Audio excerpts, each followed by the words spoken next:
تو بھرے ہوئے حال کو دیکھ کے یہ مقولہ غلط ہو جاتا ہے کہ یہ صدی کتابوں کی آخری صدی ہے۔ اگر کتاب اچھی ہو اور کتاب لکھنے کا ہنر رکھتا ہو کوئی، تو حال ایسے ہی کتابوں کے لیے بھر جاتے ہیں اور انشاءاللہ بھرتے رہیں گے۔ کتاب بہت اچھی ہے، اور اس کتاب سے میری دلچسپی کی ایک وجہ تو اعجاز گیلانی صاحب ہی ہیں، اور دوسری وجہ کہ میرے اپنے بچے سارے غیر ملکوں میں جا بسے، اور جو کہانیاں انہوں نے اپنی کتاب میں لکھی ہیں وہ شام کو جب ویڈیو کال کرتے ہیں تو میں وہ کہانیاں ان کی زبانی سنتی رہتی ہوں۔ 2 بچے میرے یو کے میں سیٹل ہیں، دونوں ڈاکٹر ہیں، دونوں کی مسز ڈاکٹر ہیں، دونوں کے پاس 2 3 بچے ہیں، اور ان سے بڑا جو ہے وہ کینیڈا میں ہے، وہ سول ایویشن میں اس کی ہے job, aerospace engineer space technology میں پی ایچ ڈی کر کے گیا۔ مسز اس کی ڈینٹسٹ ڈاکٹر ہے۔ مسز ساگا میں اعجاز بھائی سے بات بھی ہوئی تھی کہ وہ مسز ساگا میں سیٹ ہیں، اور جو کینیڈا کی کہانیاں یہ سنا رہے ہیں ان کو پڑھ کے بندہ جذباتی تو ہوتا ہی ہے، بعض کہیں کہیں فخر کے مقام آتے ہیں اور کہیں کہیں شرمندگی کے۔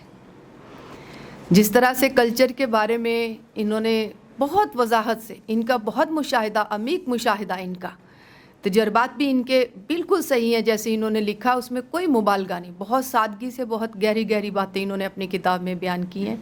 مجھ سے پہلے بھی جن لوگوں نے کتاب پہ بات کی ہوگی بتایا ہوگا۔ اور سب سے بڑا بیٹا میرا وہ چارٹرڈ اکاؤنٹنٹ ہے، وہ 7-8 سال سے ابو دھابی میں ہے، اس کی بیوی بینک مینیجر ہے۔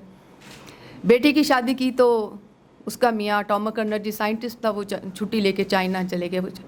تو میں آپ کو بتانا یہ چاہتی ہوں کہ یہ جو ہجر کی کہانیاں ہیں یہ دل میں بہت اندر تک اترتی ہیں۔ یو کے میں جب بیٹے گئے تو وہ ہمارے عزیز ہی تھے جن کے گھر جا کے وہ شروع میں رہے ہیں اپنا گھر لینے سے پہلے۔ وہ جب انہوں نے بتایا تو میرا تو دل ایک دم میری مٹھی میں آ گیا۔ انہوں نے کہا کہ ہم نبیلہ باجی کے گھر ٹھہرے ہیں تو وہ تو 8 مہینے سے اپنے بیٹے کی وجہ سے عدالتوں کے چکر کاٹ رہے ہیں۔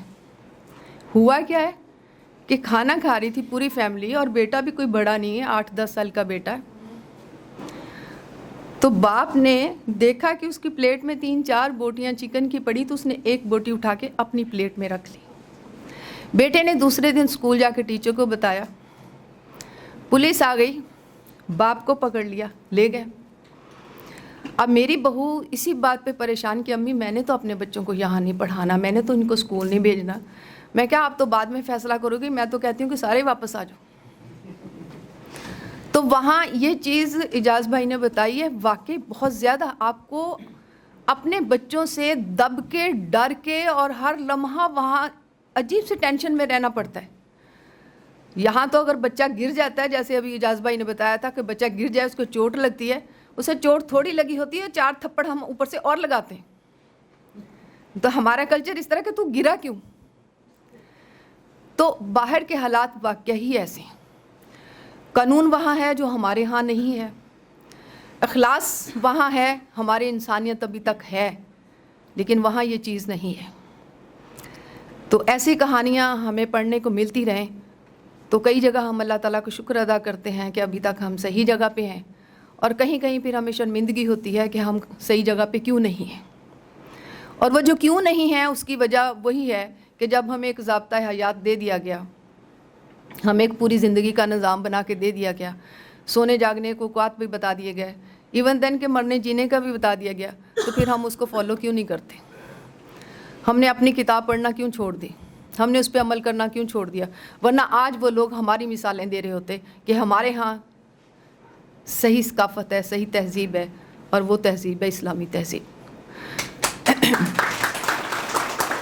اعجاز بھائی کی اگلی کتاب کا انتظار رہے گا۔ ان کی پہلی کتاب حج بیتی پہ بھی میں مہمان خصوصی تھی، بہت شاندار کتاب تھی، وہ کتاب بھی ضرور پڑھیے گا، اور یہ کتاب جس کے بارے میں آپ سن رہے ہیں اس کو ایک دفعہ پڑھیے گا ضرور۔ پڑھنے کے بعد آپ کو بھی اندازہ ہوگا کہ اگر کتاب کو دل کے خون سے لکھا جائے تو سننے والے بھی بہت ہوتے ہیں اور پڑھنے والے بھی بہت ہوتے ہیں اور کتاب ہمیشہ زندہ رہتی ہے. بہت شکریہ جی. اللہ حافظ.